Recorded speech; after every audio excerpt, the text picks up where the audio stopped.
tardes a todos. Estamos de regreso de nuestro receso veraniego que nos tomamos fines del mes de diciembre y la totalidad del mes de enero. Me encuentro solo en el día de hoy, puesto es que el amigo Garayalde, que es el que me acompaña habitualmente en el programa, como él está dedicado a la tarea educativa, se encuentra en estos momentos totalmente atareado en esa labor, puesto que la semana que viene comienzan las clases, que bueno, yo después voy a hablar un poquito del tema de la presencialidad, que está vinculado estrechamente con la pandemia, y por lo tanto nuestro estimado colaborador no va a poder participar hoy del programa y me ha dejado a mí solo. Pero como yo ya estoy acostumbrado, así que voy a comenzar el programa diciendo que es el programa número 420 de la agencia de noticias Caliyuga y que llevamos ya una larga epopeya de 8 años de manera ininterrumpida, salvo pequeñas pausas veraniegas principalmente que nos hemos tomado, informando con respecto a este problema esencial, este elemento fundamental que enfocamos nosotros en exclusividad, que es la guerra de civilizaciones. El Caliyuga, como bien sabemos, se refiere a la etapa final de un ciclo histórico. El ciclo histórico consta de 4 etapas: la edad de oro, la edad de plata, la edad de bronce y finalmente la edad del hierro o Caliyuga, en la cual nosotros nos encontramos y que se encuentra, bueno, podemos decir que nos hallamos en el momento más culminante de disolución y destrucción, y que, bueno, hay una serie de indicios y de hechos concretos nos lo están demostrando desde hace tiempo, como ser, bueno, en primer lugar esta famosa pandemia que sigue existiendo a pesar de que muchas personas insisten en decirnos que es una cosa leve, que no es seria, que es algo inventado, que más bien ha sido hecha para vacunarnos. Ese famoso tema de los antivacunas que nosotros hemos tratado, pero que a nuestro entender se concatena con otro hecho muy importante, que es este conflicto que existe hoy en día entre el occidente degenerado por un lado, Estados Unidos, la Unión Europea principalmente, y Rusia, en una cierta alianza con China, decimos cierta, que están a punto de entrar en un conflicto por el tema de la posesión de Ucrania. Este tema, en este periodo en el cual nosotros estuvimos ausentes, durante este mes, bueno, se ha ido agudizando enormemente, puesto que ya podemos decir que la guerra es una cuestión que puede estallar en cualquier momento. Desde ya que no podemos decir que es un hecho irreversible, pero da toda la sensación de que nos encontramos en un punto culminante, que indudablemente el señor Putin, que es la persona que en estos momentos está al frente de Rusia, que es la continuidad del antiguo comunismo, ex KGB, etcétera, etcétera, ya hemos hablado en abundancia de este personaje, tiene como meta esencial reconstituir las antiguas fronteras de lo que fuera la ex Unión Soviética. Y por tal motivo, bueno, Ucrania, lo mismo que Bielorrusia, lo mismo que Georgia, son territorios esenciales para ellos, y que quieren reconquistarlos de una manera u otra. Por eso ha concentrado una gran cantidad de fuerzas y bueno, y hay toda una propaganda al respecto, efectuada por todos estos hackers o trolls, como se los quiera llamar, rusos, que actúan en distintos medios y que tratan de convencernos respecto de los beneficios que nos traería tal conquista por parte de la Rusia postcomunista. Siempre recordamos estos dos elementos que son, bueno, por un lado este señor Dugin, Slavin, en fin, hay varios, pero el que se ha manejado principalmente en nuestro medio es este señor Dugin, que tiene algunos adeptos dando vuelta por allí, y que nos dicen que, claro, el enemigo principal para ellos son los Estados Unidos y la ideología liberal, y que ellos le identifican con algunas personas, con algunos figurines, Soros, Gates, en fin, todos estos que andan dando vueltas por allí. Y que sería un gran beneficio, nos dice el señor Dugin, que Rusia gane esta contienda, que avance, que se fortalezca y que le quite influencia a los Estados Unidos. Bueno, acá lo que estamos viendo nosotros es que hay un cambio muy grande. El cambio se ha originado a partir de la salida de este señor Trump en el poder, que era, de hecho, como un agente ruso. Era una persona que jugaba el juego de Moscú, dejaba que los rusos avanzaran, los dejó entrar en Siria, en Libia, y desde ya que nunca puso obstáculos a los avances rusos en la frontera con Ucrania, especialmente en el Donbass.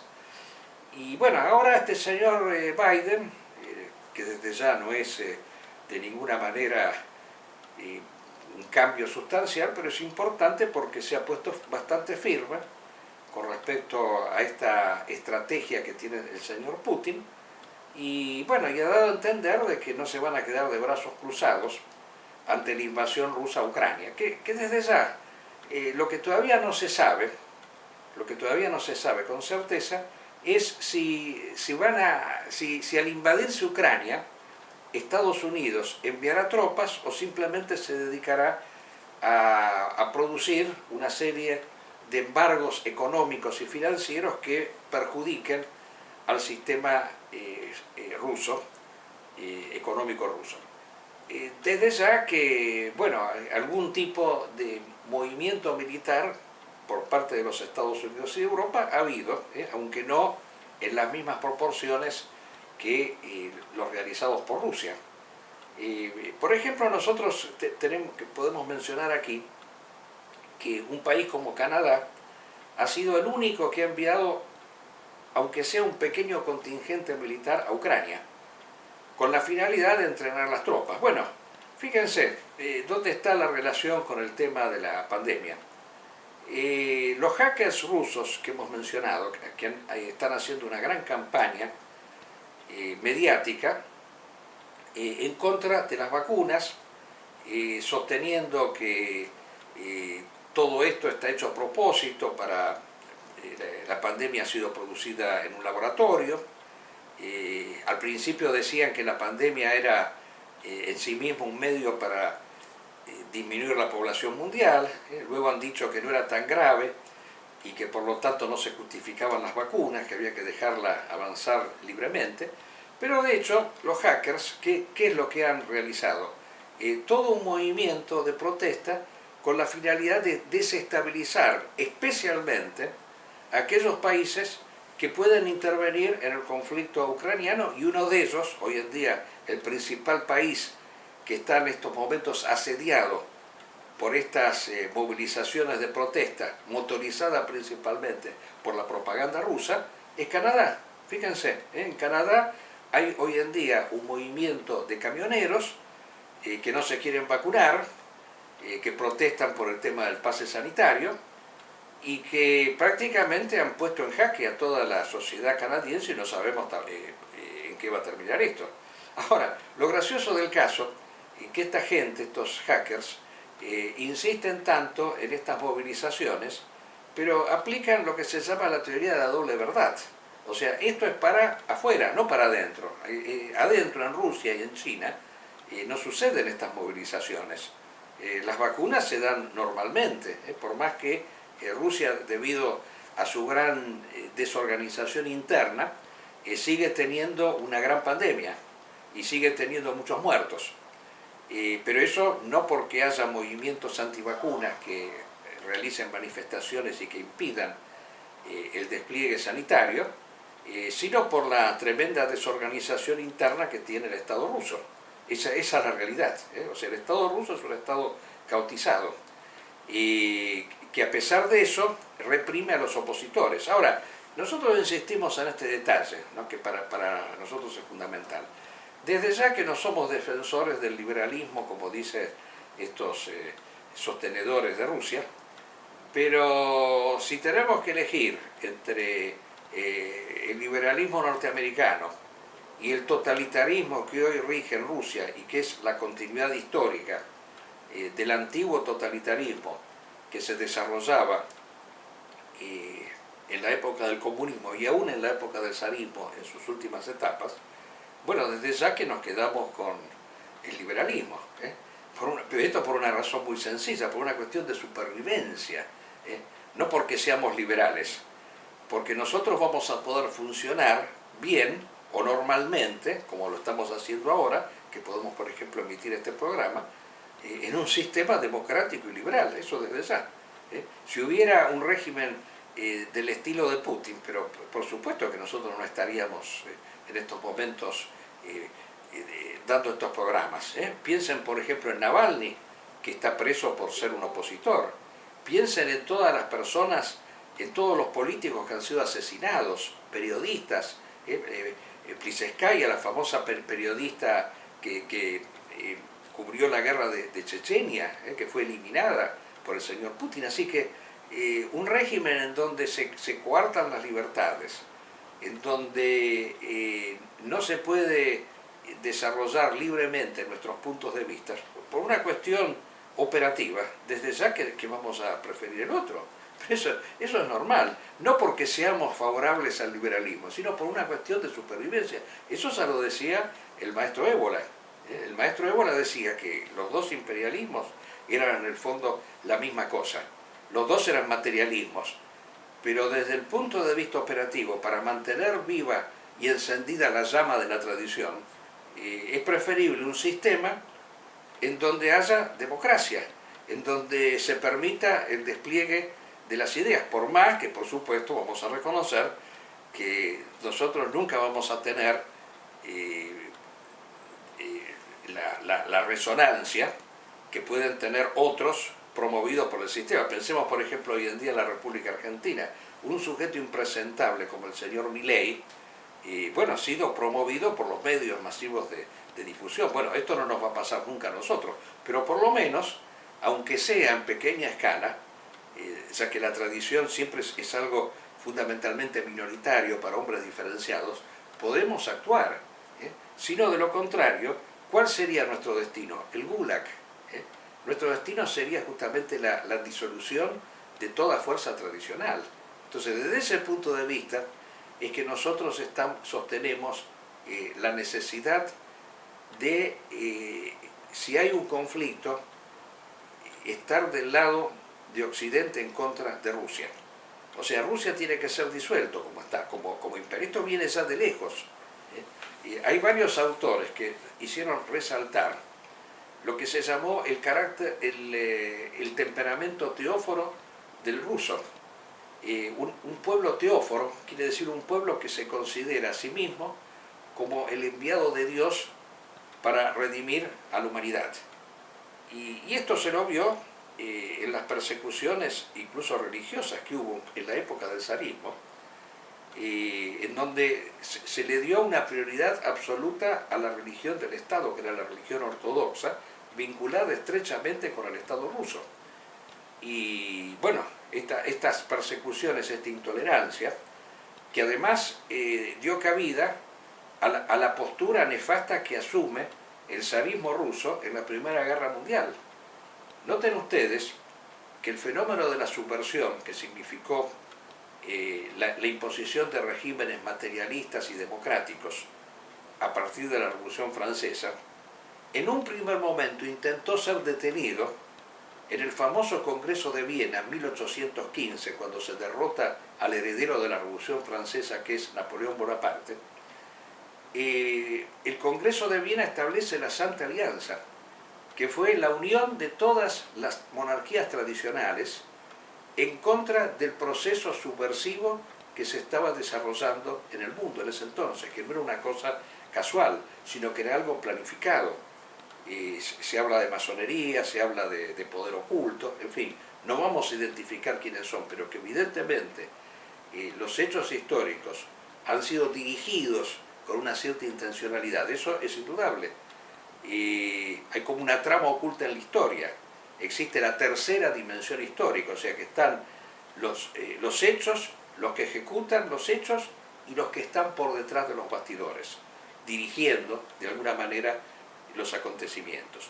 Bueno, fíjense que en el año 1815, bajo la tutela de ese gran europeo, último gran europeo que fue Metternich, se estableció la Gran Alianza, que fue una unión de las monarquías tradicionales para hacer frente a la revolución. Bueno, esta unión fue con el tiempo disuelta y uno de los principales responsables de esta disolución fue justamente el zarismo ruso, que hizo primar intereses nacionales en la Primera Guerra Mundial por encima de esta unidad esencial que debían tener las grandes monarquías, que eran la monarquía, principalmente la monarquía austrohúngara, la Casa de los Habsburgos, y la monarquía alemana, que si bien tenía ciertos elementos modernos que de alguna manera la ajetreaban, sin embargo, era aún la representación de la tradición. En la Primera Guerra Mundial se produce el fenómeno de la destrucción de las tres últimas monarquías tradicionales o con visos de tradicionalidad, o cuatro eso diría, porque también está el Imperio Otomano que fue disuelto luego de la Primera Guerra Mundial. Eso fue un acto premeditado, organizado, y lamentablemente Rusia rompe esa alianza porque hace primar sus intereses mezquinos y particulares. O sea que esto viene de lejos. Fíjense que hay un detalle interesante para resaltar aquí. Cuando fue la primera revolución rusa, en febrero de 1917, que fue la que de alguna manera programó la segunda, que fue la peor de todas, la revolución comunista, que fue en noviembre, el calendario ruso era distinto, el calendario gregoriano era diferente de nuestro calendario, en la medida en que hay como un mes de diferencia. En realidad nosotros decimos revolución de febrero, pero fue en marzo. Era febrero según el calendario ruso. Y la revolución de octubre no fue en octubre, sino que fue en noviembre, porque hay un mes de diferencia. Bueno, esa primera revolución en contra del zarismo fue hasta, podemos decir, celebrada por el Papa en su momento, porque significó la liberación del enviado papal que había en Rusia. Debido a este sectarismo persecutorio efectuado por Rusia, que quería erigirse justamente en ese pueblo teóforo que dirigía y que controlaba la totalidad de la humanidad, con una sola religión exclusivista, considerando a Roma como una gran enemiga. Entonces, cuando sucede esto, se dio esta casualidad de que la primera revolución fue saludada y celebrada por el Vaticano, porque significó la liberación del emisario papal. Luego vino la segunda, que esa no fue celebrada para nada, porque significó la persecución de todas las religiones. Bueno, pero este espíritu exclusivista fue el que posteriormente aparece en el comunismo ruso con Stalin, porque el señor Stalin rusificó el marxismo en la medida que hizo un cambio sustancial respecto de la idea fundamental del marxismo de que los proletarios no tienen patria, la idea de que el triunfo de la patria rusa, del socialismo en un solo país, iba a significar el triunfo del comunismo en el mundo. Ese fue el gran antagonismo entre Stalin y Trotsky. Trotsky representaría más el espíritu marxista tradicional, en el sentido de que la revolución tenía que ser mundial, el proletario tenía que responder a ninguna patria en particular, sino que debía ser la revolución en todas partes, en el lugar donde estuviera había que hacer la revolución. No, en cambio Stalin consideraba que había que consolidar el Estado soviético para que la gente después, viendo los progresos del comunismo, adhiriera a tal ideología. Entonces se dio el caso de muchas personas en todo el mundo que trabajaban para la Unión Soviética, diciéndose comunistas, O sea, eran emisarios de la Unión Soviética, eran promotores y promulgadores de la Unión Soviética. Bueno, yo que he vivido esas épocas, yo recuerdo cómo los comunistas de hace 50 años, por ejemplo, eran, podemos decir, panegiristas de la Unión Soviética. Cuando la Unión Soviética lanza el famoso satélite, el Sputnik, ahora se llama así la vacuna, bueno, eran festejos, celebraciones, porque el comunismo demostraba que era el tipo de sociedad más perfecto que existía en el planeta. Bueno, había que luchar para que la Unión Soviética prosperara, fuera un país pujante con respecto. Entonces todos los comunistas trabajaban para el progreso de la Unión Soviética. Eso fue lo increíble. Bueno, y ahora es parecido. El lenguaje, el léxico que utiliza el señor Dugin, yo lo sigo mucho porque es increíble ver cómo se repiten los acontecimientos, hasta la terminología parece la misma que se usaba en esa época. Los panegíricos que el señor Dugin hace de Putin son realmente insólitos, o sea que hay que luchar para que, la idea del señor Dugin, hay que luchar para que Rusia gane la guerra. Eso es lo que está diciendo el señor Dugin.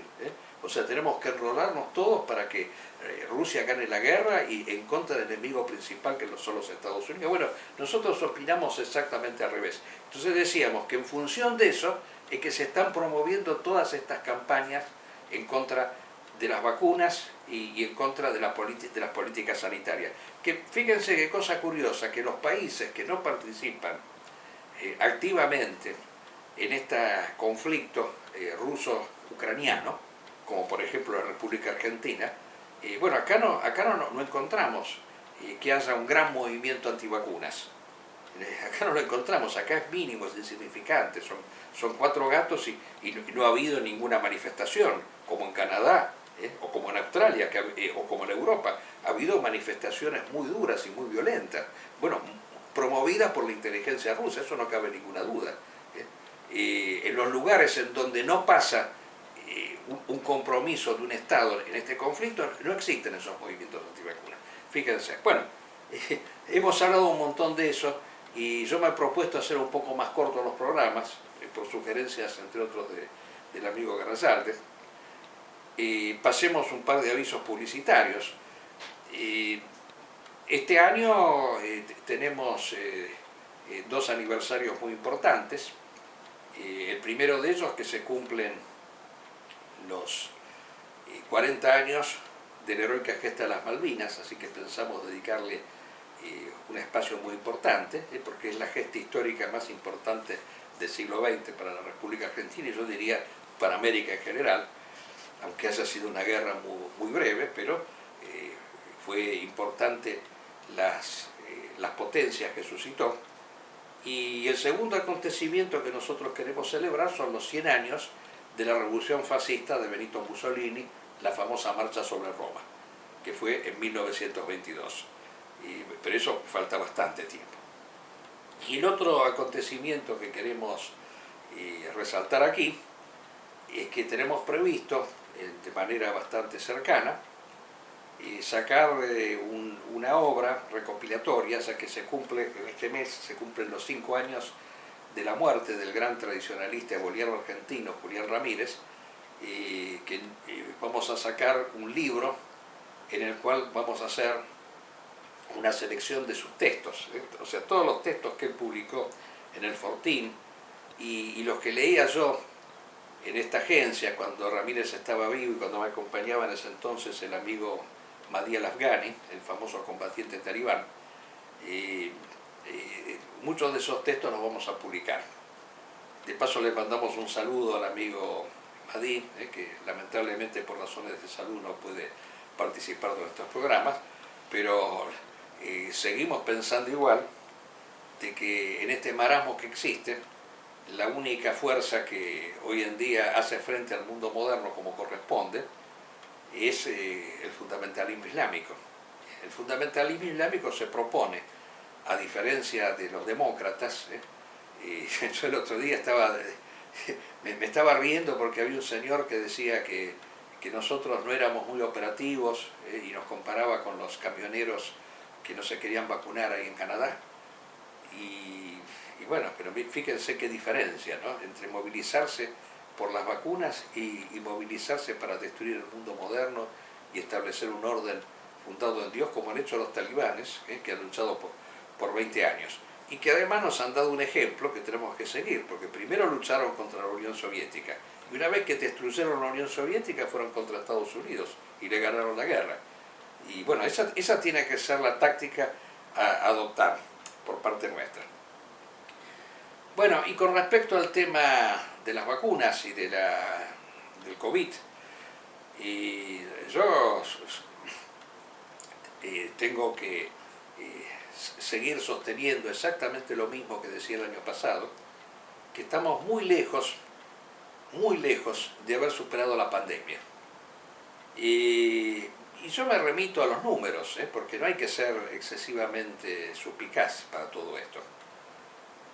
Estados Unidos, que para mí es el modelo principal, ya que es el país más poderoso y el que está mejor organizado, tiene en estos momentos y desde hace mucho tiempo cerca de 2.600 muertos por día. Bueno, esto es una suma altísima, que no la tenía, por ejemplo, el año pasado. Y está cerca de tener 1 millón de muertos por esta pandemia en menos de 2 años. ¿Esto qué quiere decir? Bueno, desde ya queda corto lo que decíamos antes de que en las guerras mundiales, en todas las guerras que llevó adelante Estados Unidos en su historia, incluyendo las 2 guerras mundiales, tuvo menos muertos que con el COVID. Lo que sí podemos decir que al ritmo que vamos, 1 millón de muertos representa el 0,5% de la población de los Estados Unidos, porque la población de Estados Unidos tiene cerca de 200 millones de habitantes y 1 millón es el 0,5%. Una suma muy importante. Y en el mundo ya hay cerca de 6 millones de muertos. Es una cifra pavorosa. Y los contagios son súper abundantes. Y aquí en la República Argentina, por ejemplo, que estamos en verano, y por lo tanto tendríamos que tener menos muertos, menos contagios que los países que hoy están en invierno, o sea que se ha demostrado que la pandemia ataca principalmente en periodos fríos, se expande más, se desarrolla más con las temperaturas bajas que con las altas. Bueno, acá tenemos cerca de 300 muertos por día, y si bien han disminuido los contagios, bueno, digamos que también disminuyeron los testeos, que hay mucha gente que directamente no se va a testear, porque considera que, salvo que el virus ya lo haya atropellado prácticamente y conducido a las puertas de un hospital, no es necesario ir a testearse. Y muchas de estas personas circulan por las calles, o sea que los contagios continúan. Y con respecto a las vacunas, bueno, volvemos a decir lo mismo. Nosotros somos favorables, pero fervorosamente con respecto a las vacunas, pero decimos que no es suficiente. ¿Por qué no es suficiente? Porque, en primer lugar, la vacuna ha demostrado que no evita el contagio. ¿Y eso por qué? Porque han surgido cepas nuevas. ¿Y las cepas nuevas por qué han surgido? Y han surgido porque no se ha vacunado la humanidad. Es muy sencillo. El virus, pudiendo desarrollarse, no es casual que haya surgido en África, que es el continente que tiene el 1% y en algunos casos menos de vacunados en su población.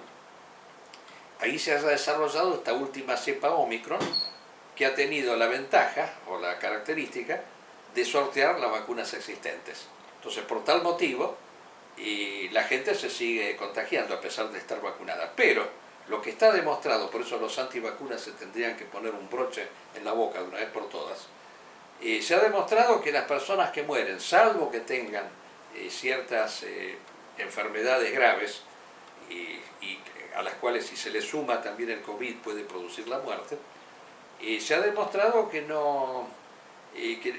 que sobrelleva mucho mejor la enfermedad sin llegar a morir las personas que están vacunadas. Eso es lo fundamental.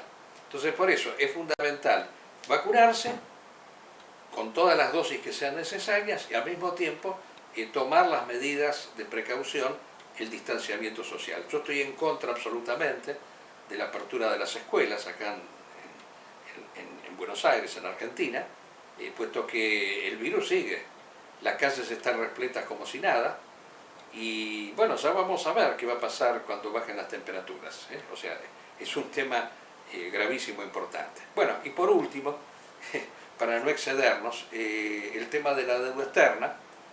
Y nosotros consideramos, acá hay todo un debate con respecto al Fondo Monetario Internacional, si se hizo bien, si hay que negociar o no hay que negociar. Bueno, somos drásticos y radicales. Nunca se tendría que haber producido la deuda con el Fondo Monetario Internacional. El señor Macri es un estafador, el señor Macri, toda la clase política argentina es una clase estafadora, esa deuda se produjo para producir fuga de capitales. El dinero no puede ser nunca el factor determinante de la economía. No necesitábamos dólares, ni necesitamos papel pintado color verde para crecer. Lo importante es el trabajo y lo importante es el capital, la maquinaria, la tierra, etc. El dinero es algo totalmente accesorio y secundario. Por lo tanto, no hay que producir préstamos, y menos aún una moneda que no tiene ningún tipo de respaldo como el dólar. Que el señor Fernández haya producido una serie de acercamientos hacia Rusia y China, se lo puede entender en un primer momento como un modo de presionar a los Estados Unidos a fin de que no nos apriete tanto en este momento de conflicto con respecto al tema de la deuda externa, ya que el Fondo Monetario, bien sabemos, es manejado por los Estados Unidos principalmente. Pero lo que nos ha producido un cierto escozor es haber visto cómo ciertos militantes montoneros que están metidos en el gobierno han aprovechado la visita del señor Fernández a China para hacer una apología del comunismo y de Mao Zedong, lo cual es un dislate total, menos aún en un régimen que se reputa a sí mismo como seguidor y reparador de la tremenda injusticia que habría sido la persecución y la violación de los derechos humanos en la época de la dictadura militar. Recordemos que el señor Mao Zedong es responsable no de 30.000 desaparecidos, sino de 45 millones de muertos en sus famosas campañas educativas llevadas adelante en el mundo chino. O sea, ahí sí que se violaron los derechos humanos y se siguen violando todavía ahora. El régimen chino en la actualidad viola los derechos humanos con la minoría uigur, que está condenada a trabajos forzados y a trabajar como esclavos en campos de concentración. Así que, por lo tanto, esto no puede ser entendido como una maniobra, sino como una claudicación nefasta hacia un régimen que es totalitario, enemigo nuestro totalmente, y así que no podemos acompañar de ningún modo esta actitud, aunque sí consideramos que no hay que pagar la deuda. Ahí nos ponemos del lado de los sectores de izquierda, digamos así, aunque con nuestras diferencias de punto de vista. Lo hacemos desde una perspectiva de derecha, porque reputamos que el dinero no puede ser nunca el factor determinante de la economía, y la deuda fue un robo porque no fue llevada a cabo para incrementar la producción ni preservar la economía. Bueno, habría muchos más temas para tratar, pero en aras de la economía que nos hemos propuesto con respecto a la duración del programa, damos por finalizado el mismo y nos veremos para el próximo, que va a ser radial. Hasta el próximo jueves, si Dios quiere.